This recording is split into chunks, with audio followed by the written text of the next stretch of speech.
the latest updates, please subscribe. नमस्कार, मैं love Kumar स्वागत करता हूं आप सभी का नेक्स्ट नए न्यूज के खास program the daily show with Luv Kumar में। आज हम बात करने वाले हैं राष्ट्रपति चुनाव को लेकर। सोमवार दोपहर 1 बजे बीजेपी की संसदीय दल की बैठक हुई और तमाम अटकलों के बीच बीजेपी ने राष्ट्रपति के लिए एक ऐसे नाम की घोषणा की जिसके बारे में हम कुछ घंटे पहले तक सोच भी नहीं सकते थे। जी हाँ, ये नाम है बिहार के राज्यपाल रामनाथ कोविंद का। और इसी को लेकर हमारे साथ बात करने के लिए यहाँ पे मौजूद है हमारे editorial head Edwin Aman ji और वरिष्ठ पत्रकार और राजनीतिक विशेषज्ञ विनय गोयल जी। तो मेरा सबसे पहले दोनों से यही सवाल है कि सर, रामनाथ कोविंद का नाम सामने आया, ये राष्ट्रपति चुनाव राष्ट्रपति के लिए कितना सही है? विनय गोयल जी से मैं सबसे पहले जानना चाहूंगा। देखिए लव कुमार जी, बीजेपी ने अपने राष्ट्रपति उम्मीदवार के लिए जिस व्यक्ति का नाम आज घोषित किया है वे एक निर्विचय, बिल्कुल भी बहुत ही चर्चा में न रहने वाले एक साधारण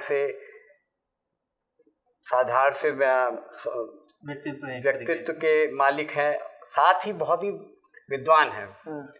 वो 2 बार राज्यसभा के सदस्य भी रह चुके हैं, संविधान की बहुत अच्छी जानकारी है उनको, और साथ ही उनके अंदर सबसे बड़ी बात है वो अनुशासित हैं।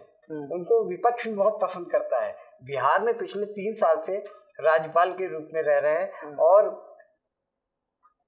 जो वहाँ सत्तारूढ़ पार्टी है और कांग्रेस, राजद जैसे दल भी उनके व्यवहार से काफी प्रसन्न रहते हैं। ऐसे नाम के आने पर बहुत मुश्किल होगा विपक्ष को उनके नाम का विरोध करना। मैं तो ये सोच रहा हूँ कि नीतीश कुमार और लालू इस नाम का कैसे विरोध करेंगे, ये उनके लिए बहुत बड़ी गंभीर चिंता का विषय है। मैं एडविन अमन जी से जाना, सर आपका क्या राय है? रामनाथ कोविंद, एक नाम जो हम कुछ समय पहले तक इस पर चर्चा भी नहीं कर रहे थे, तमाम इतने सारे नाम थे, उसके बाद ये अचानक से नाम आया, सब चौंकाने वाली खबर थी ये रामनाथ। हाँ, जाहिर सी बात है लव जी, इस तरह से गोयल जी ने बताया कि एकदम से बड़ी खबर है अपने आप में कि इनका विरोध कैसे किया जाए। अगर मान लीजिए विपक्षी दल भी अगर आते हैं और अगर इनका विरोध करना चाहेंगे तो उनके पास भी समस्या आ सकती है। उससे बड़ी बात मैं बता दूं कि बीजेपी ने एक बड़ा अहम कार्ड यहाँ पर कह सकते हैं उसको खेला है। और अब तक जो बात चल रही थी कि आरएसएस प्रमुख जो मोहन भागवत जी का नाम सामने आया था, शिवसेना खुद उसको कहीं ना कहीं सपोर्ट कर रहे थे, लेकिन उसकी काट बीजेपी ने इस तरह ढूंढी है क्योंकि अगर ओबीसी या एससी बैकग्राउंड से अगर कोई चेहरा इस तरह सामने आता है तो आप उसको जल्दी नकार भी नहीं सकते, क्योंकि ये बहुजन के लिए बड़ा करार झटका हो सकता है, कांग्रेस के लिए करार झटका हो सकता है। और इसको लेके बयान भी सामने आने लगे हैं। रामविलास पासवान का बयान आया, जीतन राम मांझी का बयान आया। उन्होंने कहा कि अगर इनको कोई नकारता है मतलब सरासर है ये है कि कोई हरिजन को नकार रहा है। नहीं, देखिए ये एक अलग मुद्दा है, मैं पॉलिटिकली मामलों में नहीं जाना चाहता हूँ। मैं सिर्फ देखिए राष्ट्रपति को हम लोग इन चीजों से दूर रखें, और अगर हम देखें कि राष्ट्रपति पद की जो गरिमा है, जो उसका इतिहास रहा है, वो अपने आप में एक बेहद अलग विषय है। तो मैं उसी के बारे में कहना यही चाह रहा हूँ बस लव जी कि अगर ये नाम सामने आया तो एक बार मंथन होना चाहिए बैठ के। देखिए बीजेपी की तरफ से अगर ये नाम आया तो अभी तो उन्हीं के बीच में चर्चा होनी बाकी, जो उनके घटक दल हैं, उनके एनडीए जो पूरा उनका एक जो पूरा जो चेन है उनके साथ जुड़ी हुई, उसको पहले उनको मनाना पड़ेगा कि क्या सब लोग इस पर एग्री हैं। क्योंकि जैसे मैं पहले ही कह रहा हूँ कि शिवसेना लगातार मोहन भागवत जी के बारे में कहती रही कि उनको आप बनाइए, उनके नाम पर सहमति बनाइए, तो पहले तो उन्हीं में रस्साकशी अभी होनी बाकी है, बाकी दूसरे दल तो बात की बात है। और अभी तक मैं विनय गोयल जी से यही जानना चाह रहा था कि शिवसेना का अभी तक इस पे कोई बयान नहीं आया है। आशा किया जा रहा है कि शाम तक आएगा, लेकिन सर उससे पहले उन्होंने कहा था या तो मोहन भागवत को बनाओ, नहीं तो स्वामीनाथन का उन्होंने सुझाव दिया था, लेकिन इन दोनों नामों में से किसी और का ही चयन कर लिया गया। तो इसके बाद क्या लगता है सर, शिवसेना समर्थन करेगी एनडीए का? देखिए अभी तक के जो हालात नजर आ रहे हैं, बीजेपी और शिवसेना के बीच में रस्साकशी चल रही है। अभी पिछले कई महीनों से आप देखिए समाचारों में उद्धव ठाकरे जो शिवसेना के अध्यक्ष हैं, वो हमेशा मोदी विरोधी, सरकार विरोधी बयान देते रहे हैं। और इस बार भी जब अमित शाह अपनी टीम के साथ राष्ट्रपति पद की उम्मीदवारी के लिए समर्थन मांगने गए थे, तभी उन्होंने कुछ ऐसी बात कही जो उद्धव ठाकरे के गले से नीचे नहीं उतरी। उन्होंने ये कहा था कि मोदी जी प्रत्याशी का निर्णय करेंगे, तो ये बात उद्धव ठाकरे को बिल्कुल पसंद नहीं है। उन्होंने कहा कि हम भी अपने तरफ से 2 नामों को, जैसे कि आपने कहा कि एमएस स्वामीनाथन और मोहन भागवत का नाम उन्होंने आगे किया, लेकिन उन्होंने इस बात को कहा आप समर्थन बिना सोचे समझे दीजिए, अभी हम पत्ते अपने नहीं खोल रहे, प्रधानमंत्री मोदी ही इस बात को घोषणा करेंगे कि कौन राष्ट्रपति पद का उम्मीदवार होगा। मैं एडविन अमन जी से जानना चाहूंगा सर, एनडीए विपक्ष को साथ लेकर चल सकता है इस नाम को? देखिए, जैसा मैं पहले ही कह रहा हूँ कि अभी तो खुद एनडीए को साथ आना है। देखिए, अगर शिवसेना के बारे में अगर जैसे विनय सर बता रहे हैं, बात कर रहे हैं कि लगातार एक मन मुटाव रहा है दोनों पार्टियों के बीच, और मैं तो कहूँगा सास बहू की लड़ाई रही है कि एक छोटी बातों को लेकर रूठ जाना, फिर मान जाना, किस बात पर रूठते हैं किस बात पे मानते हैं, आज तक कोई तय नहीं कर पाया कि अब हम समर्थन वापस लेने वाले, अब हम समर्थन देने वाले। ये अजीब स्थिति रही है। विपक्षी दलों का 22 तारीख को बैठक होना है 4:30 बजे, उसमें उन्होंने कहा कि हम मिलकर तय करेंगे किस नाम के साथ आगे बढ़ सकते हैं या किस कोई और नाम सामने आएगा। और इसके साथ ही 2 पार्टी हैं, AIADMK और TRMS, जो इसका समर्थन करती हैं। तो सर, आपको क्या लगता है कि अगर विपक्षी दल साथ नहीं भी आते हैं तो बीजेपी के पास इतना बहुमत है कि वो चुनाव जीत सकता है? देखिए, मैं तो यही चाहूंगा, देखो मैं फिर वही बात कर रहा हूँ कि देखिए इस मामले को अगर पॉलिटिक्स से अलग रखा जाए, देखिए सहमति क्यों बना रहे हैं, क्योंकि एक निर्विरोध अगर कोई चेहरा सामने आता है तो ये एक बड़ा अच्छा साइन होता है देश में कि भाई सब लोग उनको पसंद करते हैं, वो चेहरा हमारे यहाँ पर आ रहा है, वो निष्पक्ष है, कोई किसी पार्टी के साथ में नहीं बल्कि वो सबके साथ में चल रहा है।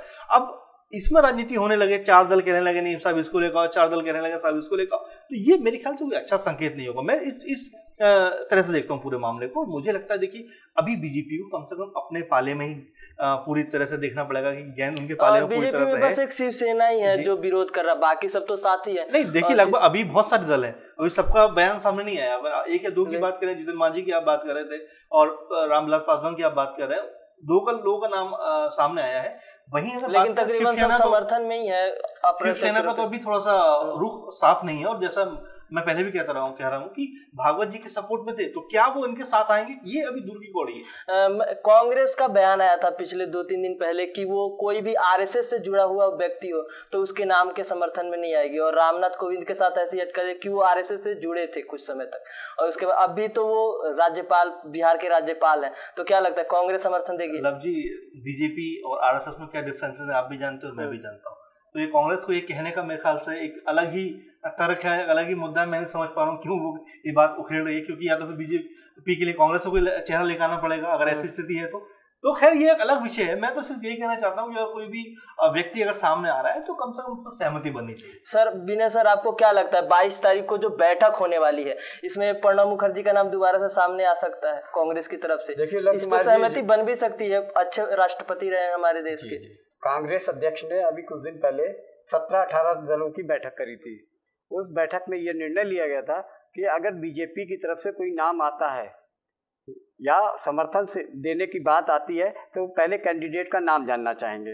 अब आप ये सोच के कि बीजेपी ने एक दलित कार्ड खेला है तो दलित कार्ड के नाम पर कांग्रेस भी एक दलित कार्ड खेल सकती है। वो है नाम मीरा कुमार का, जो पूर्व कांग्रेसी नेता डॉक्टर जगजीवन राम जी की लड़की, वो भी एक दलित है। तो इस तरीके से बीजेपी के कार्ड निकालने के लिए 2 दलित के नाम आ जाएंगे। इस वजह से विभाजन हो सकता है मतों का। और सबसे बड़ी चीज है, बड़े दुर्भाग्य की बात है कि हमारे देश का जो राष्ट्रपति जैसे चुनाव के लिए हमको मतों का विभाजन करना पड़ रहा है। यह आज तक का इतिहास है कि कभी भी किसी भी राष्ट्रपति के चुनाव के लिए हमको इतना सोचना नहीं पड़ा था। किसी भी एक व्यक्ति का नाम आता था और उस पर लोग मोहर लगा देते थे, और राष्ट्रपति का नाम कभी इतना चर्चा में नहीं रहता था कि उसके लिए 10 दलों से बात की जाए, विपक्ष से बात की जाए। वो एक सुर में सब लोग एक व्यक्ति का समर्थन करते थे। ये बड़ा ही दुर्भाग्यपूर्ण विषय है। लेकिन रामनाथ कोविंद, अगर कांग्रेस अलग भी नाम लाती है तो बीजेपी के पास, एनडीए के पास इतना बहुमत है कि वो राष्ट्रपति चुनाव तो जीत ही जाएगी। तो सर क्या लगता है, रामनाथ कोविंद वकील रह चुके हैं तो उसका कुछ फायदा मिलेगा उनको राष्ट्रपति बनने के बाद? हाँ बिल्कुल, मेरे ख्याल में कोई ऐसा व्यक्ति बैठना चाहिए उस पद पर जो उसकी गरिमा का ख्याल रखे। कलाम जी के बारे में मैं यहाँ याद करना चाहूँगा कुछ बातें कि जब कलाम जी पहली बार राष्ट्रपति रहे, दूसरी बार उनको फिर सोचा गया कि बनाया जाए, कुछ पार्टियां उनके खिलाफ थी, कुछ समर्थन में थी। उन्होंने बड़ा अच्छा एग्जाम्पल दिया था उस समय, या बड़ा अच्छा एग्जाम्पल सेट किया कि भाई अगर सब लोग मुझे चाहेंगे तभी मैं वापस करूंगा, और ऐसा नहीं हो सकता। और उसके बहुत सारे कारण थे, वो नहीं आए। तो मेरे ख्याल में देखिए ये एक बहुत अलग तरह का चुनाव है। इसको अगर हम चुनाव के नजर से देखें कि भाई ये लोकसभा चुनाव है या कोई विधानसभा चुनाव है या अलग चुनाव, वो चुनाव नहीं है। देखिए इसमें अमूमन कोशिशें होती है कि एक ऐसे व्यक्ति को लाया जाए जिसको पूरे देश की जिम्मेवारी उसके पास, और पूरा देश समर्थन में आए उसकी, ऐसा कोई चेहरा लेकर आया जाए। आप समर्थन की बात कर रहे हैं, समर्थन बिल्कुल बीजेपी के पास समर्थन हो सकता है, होना भी चाहिए, लेकिन क्या दूसरे दलों को वो लेकर चल पाएंगे? क्योंकि इसमें यही स्थिति थोड़ा स्पष्ट करने की जरूरत है कि राष्ट्रपति किसी पार्टी विशेष का नहीं है, राष्ट्रपति देश का है और वो देश के जितने भी और ऐसा व्यक्ति होना चाहिए जो देश को आगे लेके बढ़ सके और देश के सारी पॉलिटिकल पार्टी, सारे जितने भी हमारे दल हैं वो उसके साथ आते हैं, तो ये बड़ी अच्छी चीज हो जाएगी कि निर्विरोध या कोई ऐसा व्यक्ति जिसको सब लोग चाहते हैं और वो उस पद पे अगर बैठ रहे हैं तो ये हमें इसके लिए अभी इंतजार करना पड़ेगा। 22 तारीख को विपक्षी दलों का बैठक है और उसी बैठक में यह स्पष्ट हो पाएगा कि विपक्षी दल किसी नेता को लाते हैं या रामनाथ कोविंद को ही आगे बढ़ाते हैं। तो इस एपिसोड में फिलहाल इतना ही। हम जल्द लौटेंगे एक नए मुद्दे के साथ बात करने के लिए। तब तक दीजिए हमें इजाजत। नमस्कार।